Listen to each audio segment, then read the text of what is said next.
안녕하세요. 김어준입니다. 지난 목요일 정부는 4조 원 규모의 소위 청년 일자리 대책 추경안을 발표했죠. 이에 유승민 대표는 최저임금이나 중소기업 일자리 문제에 세금을 투입해서는 안 된다며 국민 혈세를 이렇게 함부로 쓰는 정부는 본 적이 없다고 비판했습니다. 세금을 어떻게 쓰느냐 하는 건 정부 정책 철학의 문제죠. 그렇게 쓰면 안 된다 하는 지적 역시 또 다른 정책 철학으로서의 견해입니다. 할 수 있는 비판입니다. 그런데 혈세를 이렇게 함부로 쓰는 정부를 본 적이 없단 말은 동의가 안 됩니다. 2000년 이후 한 해 추경 최고액은 이명박 정부 때 28조 4천억 원. 추경을 가장 자주 하고 누적액으로도 가장 많은 정부는 박근혜 정부입니다. 임기 2년차 제외하고 40조 규모. 추경을 통해서 혈세가 어떻게 함부로 쓰였는지에 대한 가장 교과서적인 사례는 유 대표 본인이 여당 원내대표로 있던 시절에 박근혜 정부인 겁니다. 그 시절 한 번이라도 추경의 요건을 제대로 갖춘 적이 있긴 있었습니까? 김어준의 질문이었습니다. 자, 검찰이 이명박 전 대통령에게 구속영장을 조금 전에 청구를 했네요. 네, 이르면 오늘 영장 청구 여부가 결정될 거라고 했는데 네. 조금 전에 구속영장이 청구됐습니다. 지금 이명박 전 대통령은 110억 원대 뇌물과 350억 원대 다스 비자금 등의 혐의로 조사를 받아왔는데 전두환 노태우 박근혜 전 대통령에 이어서 헌정사상 4번째 구속영장 청구입니다. 네. 이제 영장 실질 심사를 거쳐서 이제 법원이 결정을 하게 되는데 이르면 21일 밤에 결정될 전망이고요. 일단 서울중앙지검은요. 이 전 대통령에 대해서 거액의 뇌물을 수수하고 자신이 실소유한 다스에서 비자금을 조성한 혐의 등으로 구속영장을 청구했는데 한마디로 다스의 실소유자가 MB라는 거 적시한 것으로 알려지고 있습니다. 이게 뭐 오늘 보니까 불교계에서도 무슨 불교 대학 짓는 것 때문에 돈을 받았다는 뭐 2억 원이 갔다는. 네. 검찰 쪽 얘기 아까 구속영장 청구 입장을 밝히면서 검찰 쪽 얘기 들어보니까 지금도 증거인멸을 위한 뭐 움직임, 증거 조작이나 인멸 움직임이 있다 이런 얘기도 나오더라고요. 네, 그러니까 일단 그 어떤 피의자가 혐의를 부인한다라는 것은 증거인멸의 가능성이 있다는 얘기잖아요. 그래서 증거인멸 가능성이 가장 컸고 사안의 중대성, 그러니까 전직 대통령이 수백억 원대 뇌물과 뭐 비자금을 조성했다는 어떤 사안의 중대성도 있고 또 세 번째는 형평성도 고려된 것으로 보입니다. 예를 들어 김백준 전 청와대 총무비서관 같은 경우는 그 기소되면서 주범이 이명박 대통령이라고 돼 있었잖아요. 예. 그 기소장에. 그래서 그 형평성이 세 가지가 가장 고려됐는데 가장 큰 것이 아마 증거인멸 우려가 아닌가 싶습니다. 네. 예. 알겠습니다. 21일쯤 이르면 21일 밤 구속적 부심이 아니죠. 그 영장 실질 심사가 네네. 진행되는 걸로. 보통 이런 좀 주요 인물들 같은 경우 새벽에 많이 나오긴 하는데 네. 이번에 좀 봐야 되겠습니다. 네. 네. 자, 그 정부 개헌안은 어떻게 되는 겁니까? 원래 지난주까지만 해도 20일을 발의를 검토한다 이런 네, 얘기를 그랬잖아요. 좀 드렸었죠. 왜냐하면은 죄송합니다. 문재인 대통령이 22일부터 28일까지 베트남 그리고 아랍에미리트 순방을 합니다. 그래서 네. 그 일정을 고려했을 때 그 전날 발의를 하지 않겠는가 이런 얘기가 나왔었는데 어제 더불어민주당 우원식 원내대표가 요청을 하는 이 형식을 받아들이면서 26일 발의를 결정한 것으로 보입니다. 관련해서 청와대 진성준 정무기획비서관이 오늘 춘추관에서 브리핑을 했는데요. 이 헌법과 법률이 정한 절차와 기간을 준수하되 국회가 개헌에 합의할 수 있는 마지막 기회를 드리기 위한 것이다라고 설명을 했습니다. 그래서 그렇다면 28일 날, 그러니까 순방 끝나고 28일 날 발의하는 것이 아닌가 그런 관측도 있었는데요. 어쨌든 정확하게 날짜를 역순으로 생각해서 26일 발의를 확정한 것으로 보입니다. 네. 그 기간이 이제 필요한 거죠. 일단 이렇게 정부가 개헌안을 공고를 하면은 공고 이후에 60일 이내에 국회에서 가결을 해야 되고요. 그리고 18일 전까지 국민투표 공고를 해야 됩니다. 그렇기 때문에 날짜를 계산했을 때 가장 최대한 국회에 시간을 줄 수 있는 게 26일이다. 이렇게 결정을 한 것으로 보입니다.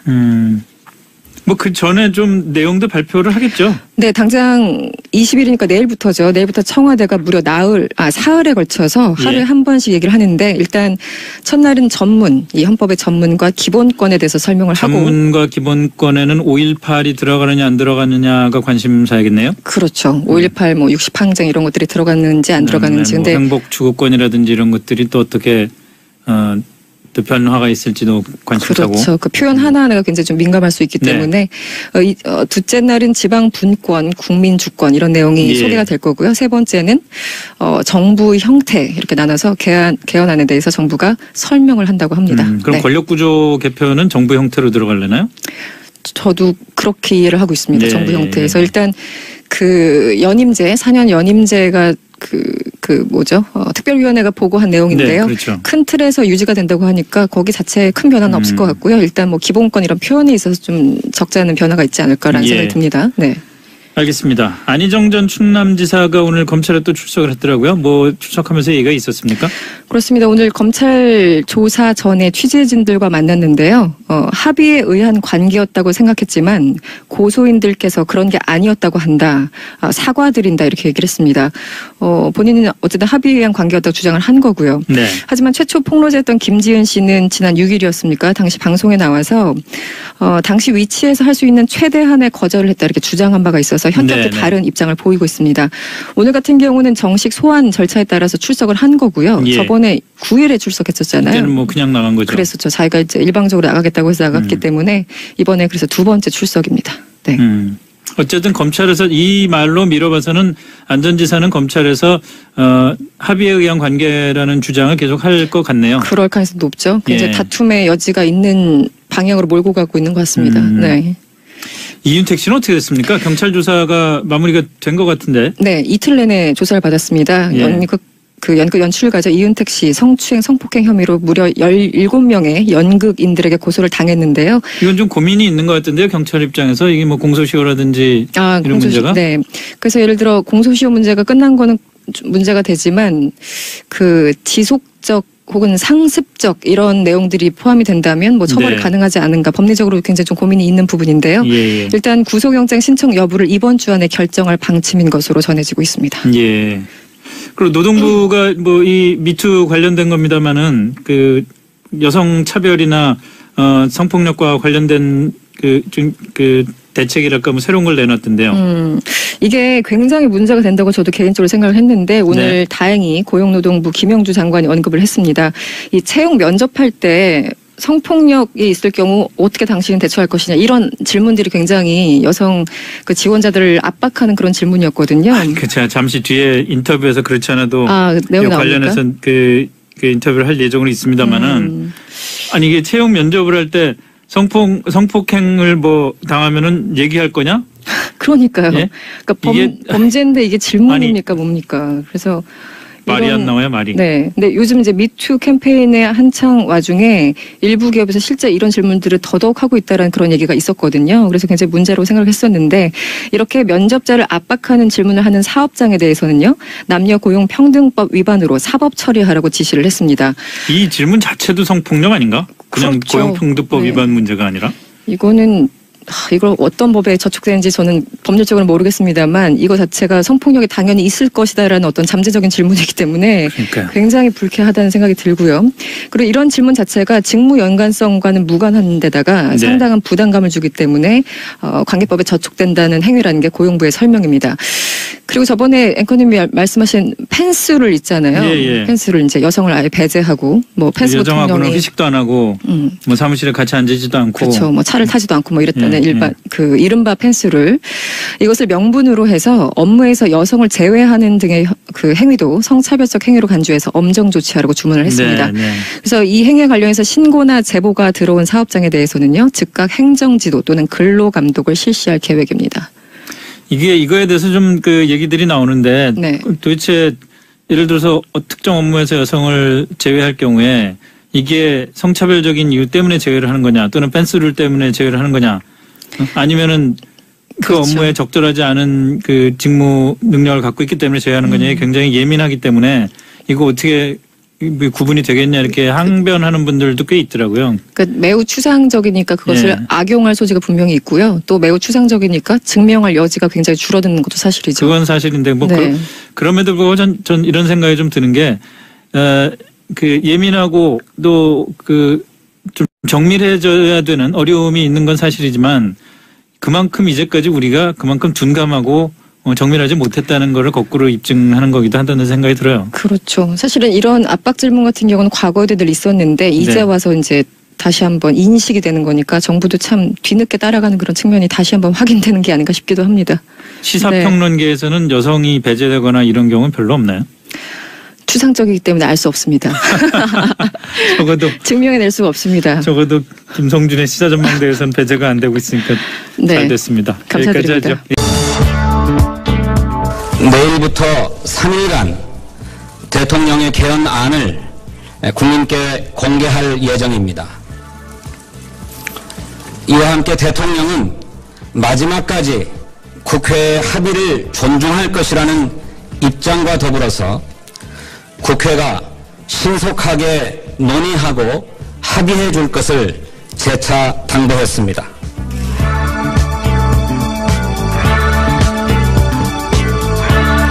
진성준 청와대 정무기획비서관의 발표입니다. 국회 합의를 기다리다 지쳐서 개헌안을 독자 발의할 예정이라는 것이죠. 자, 이렇게 활 시위를 떠나려 합니다만 가장 늦었을 때가 가장 빠른 때라는 말이 있습니다. 개헌은 국회가 자발적으로 합의로 이뤄내는 게 최선입니다. 아직 늦지 않았습니다. 색다른 시선 김종배입니다는 오늘도 우직하게 하루를 정리해드립니다. 지금 바로 시작합니다. 뉴스 따라 읽지 않고 따져 읽습니다. 시사통과 똑기자의 뉴스 해부. 네, TBS 보도국의 영아람 기자 모셨습니다. 어서 오세요. 네, 안녕하세요. 자, 첫 소식 가볼까요? 네, 검찰이 이명박 전 대통령에 대해서 구속영장을 청구했습니다. 적용된 혐의만 이제 20개 가까이 되는데요. 특정범죄 가중처벌 등에 관한 법률 특가법상 뇌물수수 혐의, 횡령 배임 혐의 등이 있고요. 또 직권남용, 대통령 기록물 관리법 위반, 국고손실 등 여러 혐의가 있습니다. 네. 이 전 대통령이 이제 지난 14일에 검찰에 소환된 뒤 이제 딱 5일 만에 영장을 청구한 건데요. 네. 검찰이 영장을 청구한 배경이 이렇습니다. 이 전 대통령의 뇌물 혐의액이 100억 원대에 달해서 사안이 중대하다고 봤고요. 또 객관적인 물증에도 불구하고 대부분의 혐의를 부인하고 있는 점, 그리고 이제 증거인멸의 우려가 크다는 점을 고려를 했습니다. 또 핵심 측근들은 지금 구속돼 있지 않습니까? 예. 그래서 이제 형평성 차원에서 영장 청구를 결정한 것으로 전해졌는데요. 네. 영장 발부 여부가 이제 이르면 모레 밤 정도에 결정될 것으로 전망됩니다. 이명박 전 대통령의 추가 뇌물수수 정황도 나왔다면서요? 네, 이 전 대통령이 2007년 12월 대선 직전에 대한불교 조계종 능인선언 주지로 있는 지광 스님에게 불교대학 설립에 이제 좀 편의를 봐달라 이런 청탁과 함께 2억 원을 받았다는 혐의입니다. 김백준 전 청와대 총무기획관이 이 전 대통령의 지시로 지광 스님을 만나서 돈을 받았다 이런 취지로 검찰에 진술을 했고요. 또 지광 스님도 이러한 사실을 시인한 것으로 알려졌는데 뉴스원이 이제 좀 보도한 내용을 보면은 지광 스님 측이 민원 표지를 봐줄 테니까 당선 축하금을 보내라 이렇게 이 전 대통령 측에서 먼저 제안을 했고요. 네. 그에 따라서 돈을 보냈다고 보도를 했습니다. 또 이제 부인 김윤옥 여사에 대해서 검찰 조사가 이뤄질지도 관심이 모아지는데요. 김 여사가 이제 10만 달러 국정원 특수활동비 또 이팔성 우리금융 회장에게 5억 원 받았다 이런 의혹을 받고 있고요. 다스 법인카드로 4억 원을 사용했다 이런 의혹도 주말 사이였나요? 예, 전해지고 있습니다. 끝이 없는데 이게 또 끝이 아닌 게 네. 청와대가 이명박 전 대통령 아들 시영 씨죠. 이 시영 씨의 다스 월급 인상을 논의했다는 정도 나왔다면서요. 그렇죠. 다스가 도대체 누구 것이길래 이런 논의를 했을까요? 시영 씨가 이제 다스에 입사한 직후인 2011년쯤에 청와대 총무기획관실에서 시영 씨의 이제 급여를 좀 대폭 인상하는 방안을 담은 문서를 작성했는데요.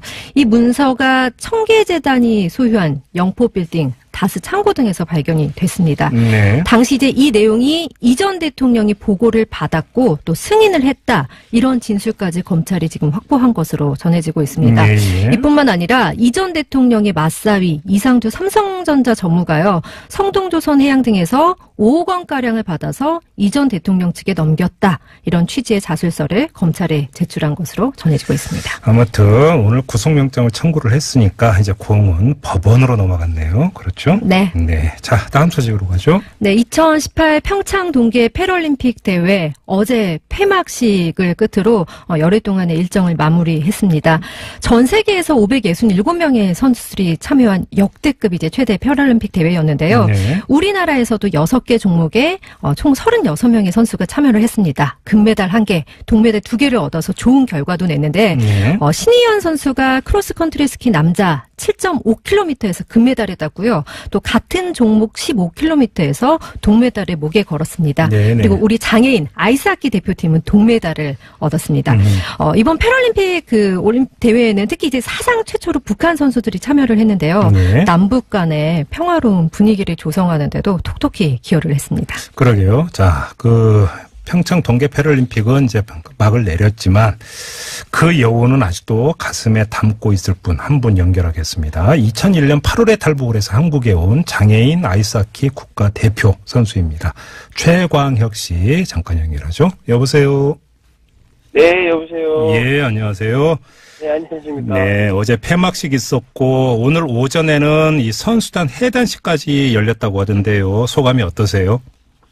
네, 어제 폐막식에서는 또 그렇게 많이 못 느꼈는데 오늘 이렇게 선수 해단식까지 하니까 네. 시작했던 그 시간이 얼마 되지 않은 것 같은데 또 해단식까지 하게 되니까 네. 좀 그 섭섭한 마음이 조금 생기더라고요. 선수들이 많이 울었다면서요, 해단식에서. 해단식에서 좀 아쉬운 마음이 좀 있어서 그랬던 것 같아요. 그래요. 그렇고 또 원했던 메달도 따게 됐고 또 사람이 머무르던 곳에 이제 정이들이 마련인데 이제 들었던 정 떼려니까 이제 좀 그랬던 것이 아닌가 생각합니다. 예. 근데 뭐 섭섭함도 있겠지만 아이스하키 좀 네. 동메달 따셨잖아요. 네, 맞습니다. 기쁘시죠?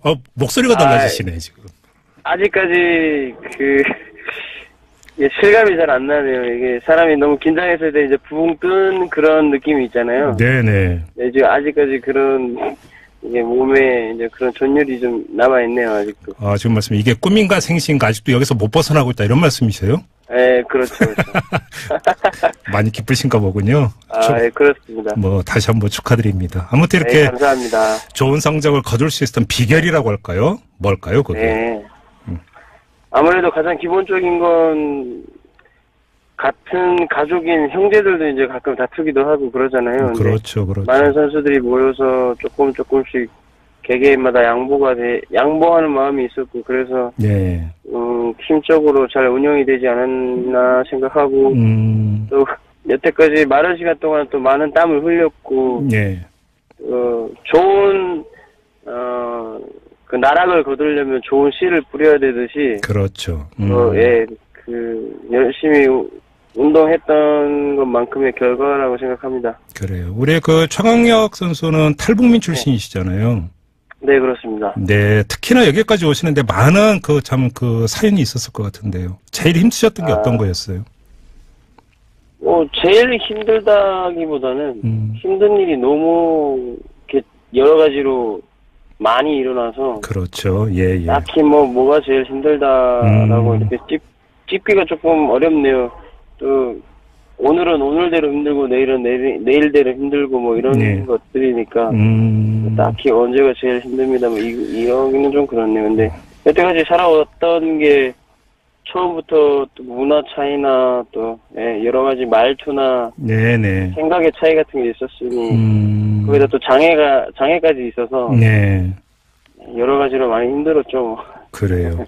근데 이번에 이 북한 선수들이 처음으로 패럴림픽에 지금 참가를 한 거잖아요. 네네네. 그러면서 오가다가 이제 북한 선수들도 그러니까 뭐 직접적이든 간접적이든 접촉을 하셨을 거고 소외가 남다르셨을 것 같은데. 제가 이렇게 얘기하면 좀 여러 가지로 이제 생각의 차이로 이렇게 다른 느낌을 줄 수 있겠지만요. 예. 제가 일단 지금은 태극기를 달고 있잖아요. 네네네. 북한 국기를 달고 있는 게 아니어서 그냥 제가 생각했을 땐 고향 친구를 본 그냥 그 느낌 이상 이하도 아니더라고요. 그래요? 또 뭐 반갑게 다가가고 싶지만 그들이 원체 또 이렇게 좀 마음의 문이 좀 닫혀 있으니까 예. 그렇게 하기도 쉽지 않더라고요. 뭐 배지 같은 것도 교환하려고 그랬는데 뭐 교환하고 그러면 소지가 안 되는 걸로 알고 있었거든요. 아, 그래요? 선수촌에서. 네. 좀 그렇게 또 크게 뭐 엄청나게 반갑다 뭐 이런 느낌은 좀 없었던 것 같아요. 그냥 덤덤하게. 예. 그렇군요.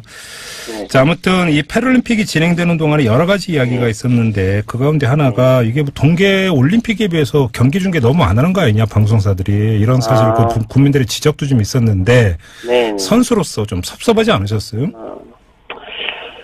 일단 뭐 제가 인터뷰를 좀 처음부터 시작했던 건 뭐 선수로서 실력으로 이제 하고 싶었지만 뭐 다른 기회가 있어서 이렇게 인터뷰를 시작한 것도 저희 종목이랑 또 동계 패럴림픽에 조금 더 한 번, 두 번 뭐 뉴스 같은 데 나오면 관심을 가져주십사 그런 생각이 있었어요. 예.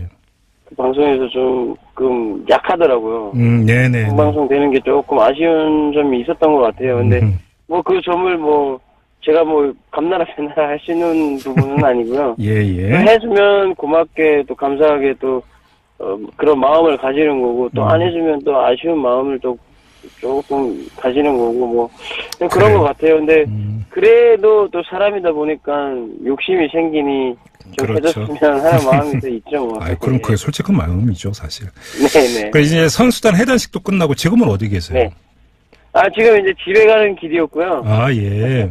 예, 이제 집에 가는 길이 참 그 어느 때보다 빨리 가고 싶은 마음이 있네요. 그럼 매달까지 걸고 가시니까 얼마나 더 그러겠어요. 특히 지금 그 동생 집으로 가는데요. 네네. 동생 집에 이제 그 오뚜기 같은 조카 2명이 있어요. 네네. 너무 보고 싶어서 빨리 가고 싶네요. 네. 알겠습니다. 그동안 고생 많이 하셨고요. 오늘은 그래도 아주 기쁘게 푹 쉬실 수 있겠네요. 그동안 그럴 예정입니다. 그래요. 뭐. 자, 오늘 말씀 여기까지 드릴게요. 푹 쉬시기 바라고요. 그동안 수고하셨습니다. 네, 고맙습니다. 안녕히 계세요. 네. 네. 최광혁 선수 인터뷰 보니까 오늘은 오늘대로 힘들고 어제는 어제대로 힘들었다. 또 우리 청취자 여러분도 이 말씀이 와닿으셨나 봐요. 4723님께서 이런 문자 보내주셨는데 정말 그동안 그 탈북민이라는 거 그다음에 이제 장애라는 벽을 넘어서 너무너무 고생하셨고 그러게요. 예, 이제 이 기쁨 정말 마음껏 풍성하게 누리셨으면 좋겠다는 말씀입니다. 지금 이제 가족을 향하고 있다는 목소리 활력이 막 이렇게 느껴지지 않나요? 네, 맞아요. 너무 기분 좋은 거. 예, 좀 충분하게 누리셨으면 좋겠어요. 기대감, 설렘 막 이런 게 그냥 바로 전달이 오는 거 되는 것 같습니다. 정말 고생하셨습니다. 오늘 저녁 맛있게 드시고요. 네. 잠시 전하는 말씀 듣고 이어가겠습니다. 네, 양아람 기자와 함께하는 뉴스 해부 시간입니다. 자, 다음 소식으로 이어가 보죠. 네, 작곡가 윤상 씨가 남측 예술단의 평양 공연을 위한 수석 대표로 결정됐다 이런 소식입니다. 윤상 씨는 내일 판문점 북측 통일각에서 열리는 우리 예술단 평양 공연을 위한 남북 실무 접촉 수석 대표로 나가게 되는데요. 북측에 이제 현송월 삼지연 관현악단 단장 등과 만날 예정입니다. 통일부가 이제 윤상 씨를 수석 대표로 결정한 이유를 이렇게 밝혔습니다. 발라드부터 EDM 그리고 이제 7080에서 아이돌에 이르기까지 두루 경험을 가지고 있어서 발탁했다 이렇게 밝혔는데요. 이번 평양 공연이 이제 대중음악 중심으로 되는 것 같다 이렇게 설명을 했습니다. 현재 뭐 가수 조용필 씨, 이선희 씨가 예술단 공연에 출연한다 이런 보도가 나오고 있고요. 윤도현 씨, 백지영 씨 측에게도 출연 요청이 간 것으로 전해지고 있는데요. 문화체육관광부는 구체적인 사항은 실무회담 이후에 설명하겠다 이렇게 말을 했습니다. 윤상 씨가 이제 그 음악 장르를 두루 아우르고 있으니까 뭐 잘 하실 거라고는 생각을 하는데 협상은 안 해보셨을 것 같아요. 그죠? 협상요? 네. 아무튼 내일 정말 기대됩니다. 궁금하네요. 네, 자 다음으로 가죠. 네, 블라디미르 푸틴 러시아 대통령이 대통령 선거에서 압승을 거뒀습니다. 푸틴 대통령이 개표 결과 76.67%의 득표율을 기록했고요. 이번 대통령 당선이 되면서 임기가 2024년까지 됐습니다. 러시아 사상 최장 기간 집권한 지도자로 이제 기록될 전망인데요.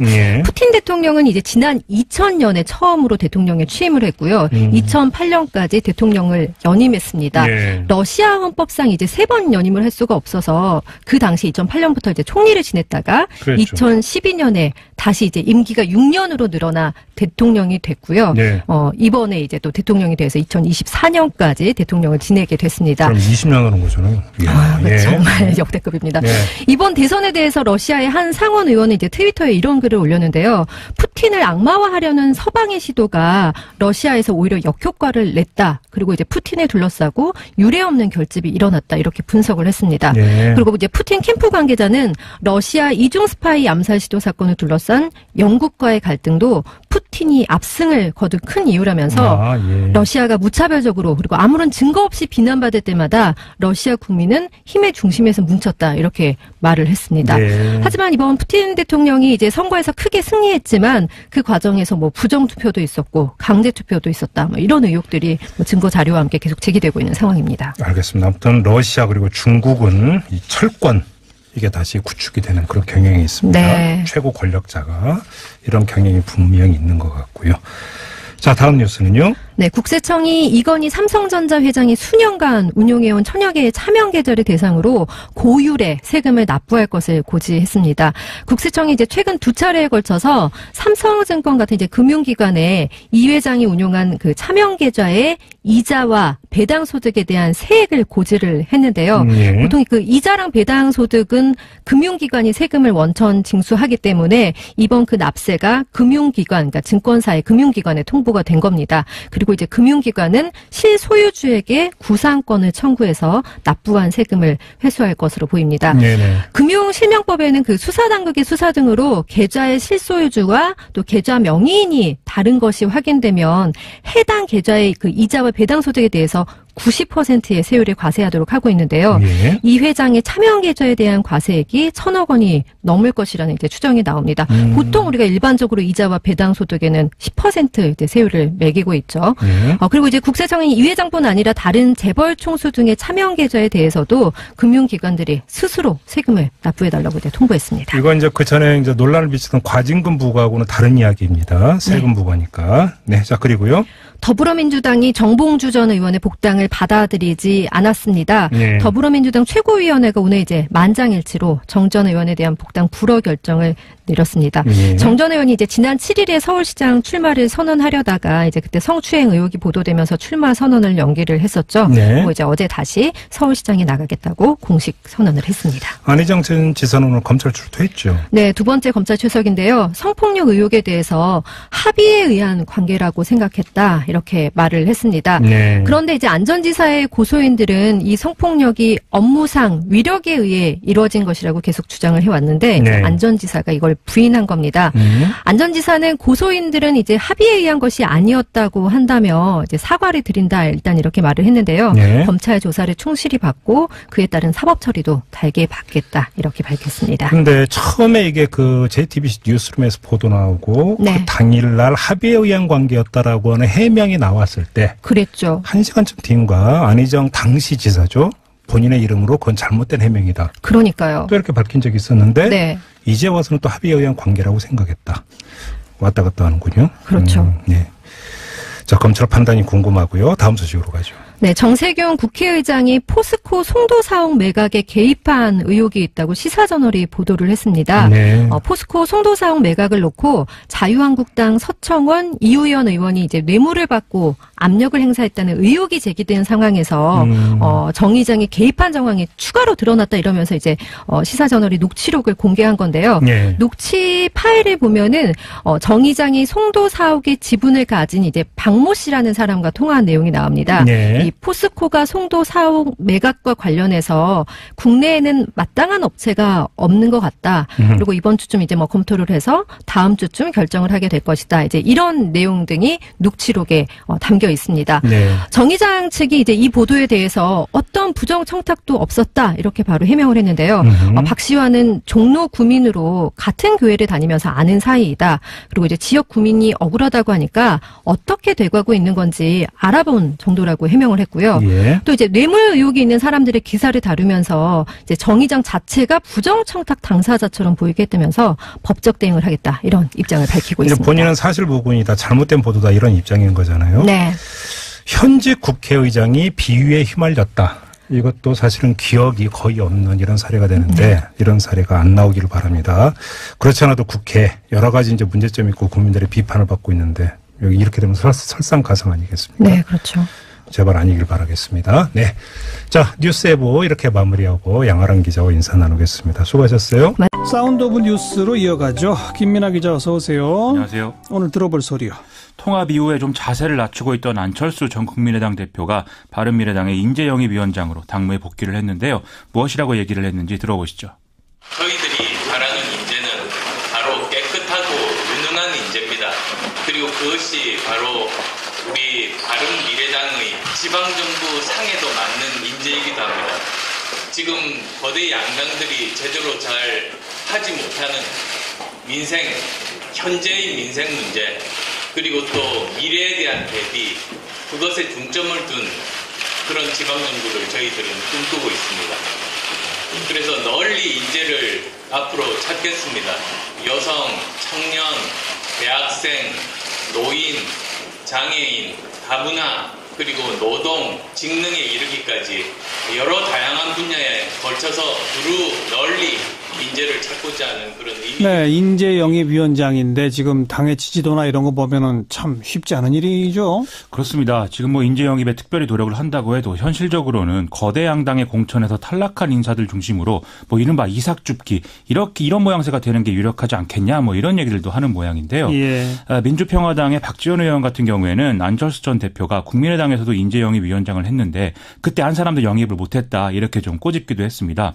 뭐 이런 현실적 조건들이 있다 보니까 인재영입보다는 안철수 전 대표의 진로에 더 많은 관심이 집중이 되는 그런 상황입니다. 서울시장 출마설 여전한 거 아닙니까? 그렇습니다. 지금 뭐 이거에 대해서 안철수 대표에 계속 이제 물어보는 이런 기자들의 질문이 있었는데요. 인재영입이 중요한 것인데 아직은 뭐 이거 지방선거에 대해서는 말할 때가 아니다. 이런 원론적인 언급으로 답변을 피해가는 그런 모양새입니다. 하지만 출마 선언이 임박한 거 아니겠냐라는 게 여의도 주변의 관측인데요. 여기서 같이 볼만한 게 자유한국당의 이석연 전 법제처장 영입 불발이죠. 이로써 자유한국당은 무게감 있는 서울시장 후보 공천이 사실상 어려워졌기 때문에 세간에서 말하는 이 자유한국당과 바른미래당 간의 묵시적 연대 이런 것들이 이루어질 가능성이 크다. 이런 보도들이 많이 나오고 있는 상황입니다. 예. 하지만 또 안철수 전 대표와 유승민 대표 간의 이 지방선거의 역할 그리고 이후 이걸 둘러싼 신경전이 있는 듯도 해서 상황이 어떻게 될지는 아직 확정적으로 볼 수 있는 건 아닌 것 같습니다. 안철수, 유승민 사이의 신경전? 그건 뭡니까? 이 안철수 전 대표와 가까운 인사들이 안철수 전 대표가 서울시장에 출마하면 유승민 대표도 경기지사에 출마해야 된다. 이런 얘기를 한다는 보도가 있거든요. 또 유승민 대표 쪽은 이에 대해서 뭐 기본적으로는 불출마한다는 입장이긴 한데 나간다면 서울시장에 나가야지 왜 경기지사를 나에게 나가려고 하느냐. 오히려 안철수 전 대표가 부산이나 대구시장 이런 거에 나가야 되는 거 아니냐. 이런 반응을 한다. 이런 얘기도 나온다는 거거든요. 네. 또 당무 복귀 맥락에 대한 설명도 서로 미묘하게 다른 상황입니다.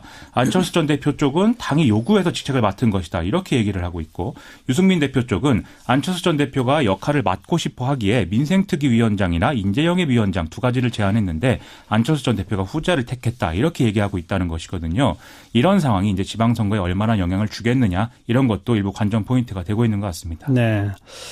그리고 이명박 전 대통령 결국 구속영장 청구됐죠. 그렇습니다.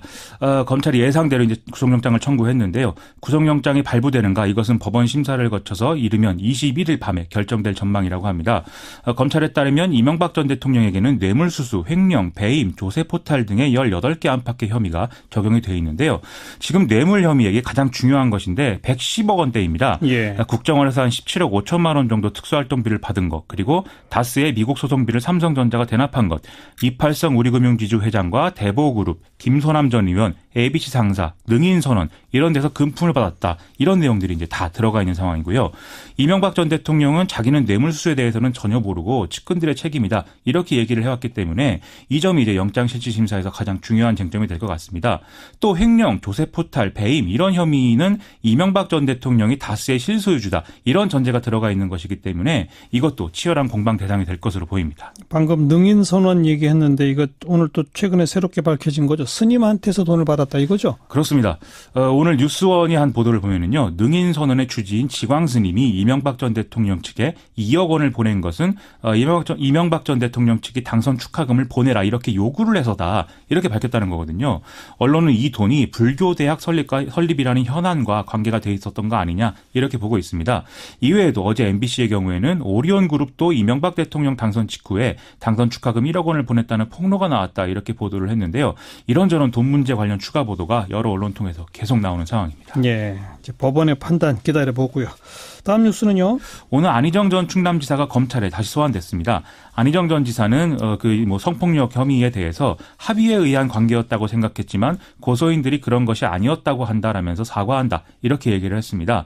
취재진들이 성관계의 강제성을 인정하는 것이냐 이렇게 질문을 했는데 검찰 조사를 성실히 받겠다는 답변으로 좀 피해가는 그런 모양새였고요. 오늘 조사는 더 좋은 민주주의 연구소 직원으로 알려진 두 번째 피해자 사건에 관한 것으로 보이는데요. 안희정 전 지사 측은 더 좋은 민주주의 연구소에 자신이 영향력을 행사할 위치가 아니었기 때문에 업무상 지위를 이용한 강압은 아니다. 이런 취지의 주장을 하고 있다. 이런 보도가 이제 나온 바 있습니다. 예. 이렇게 보면 전반적으로 도의적인 책임은 인정하는데 형사적인 책임 이것은 따져보겠다. 이런 입장인 것으로 해석이 됩니다. 정봉주 전 의원도 좀 정리해 주시죠. 오늘 더불어민주당 최고위원회가 만장일치로 정봉주 전 의원 복당 불허 결정을 내렸습니다. 이 사건의 사실관계에 대해서 다툼이 있는 상황이고 또 미투 운동의 기본 취지를 집권여당으로서 존중하는 모습을 보이지 않을 수가 없다. 이런 맥락인데요. 정봉주 전 의원은 어제 이제 이런 상황이 예상이 됐음에도 불구하고 출마 기자회견을 강행을 했습니다. 그리고 사실상 무소속으로라도 선거를 완주하겠다. 이런 입장을 얘기하고 있습니다. 무소속으로도 완주하겠다. 일단은 그렇습니다. 다음 뉴스요.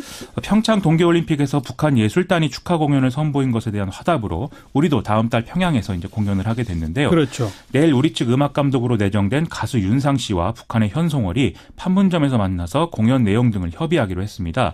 통일부는 윤상 씨가 이제 7080에서 아이돌 음악까지 두루 경험을 갖고 있다는 점을 고려해서 단장을 맡겼다 이렇게 얘기를 하고 있는데요. 예. 그러면서 공연 내용은 대중음악이 중심이 되는 것이다 이렇게 얘기를 하고 있습니다. 그렇다면 일각에서는 조용필 씨나 이선희 씨 이런 이제 중견 가수들의 참여 이걸 점치고 있는 상황이기도 한데요. 예. 통일부는 이에 대해서는 이런 모든 문제가 내일 실무 접촉 이후에 후속 조치로서 검토가 된다 이런 설명을 하고 있는 상황입니다.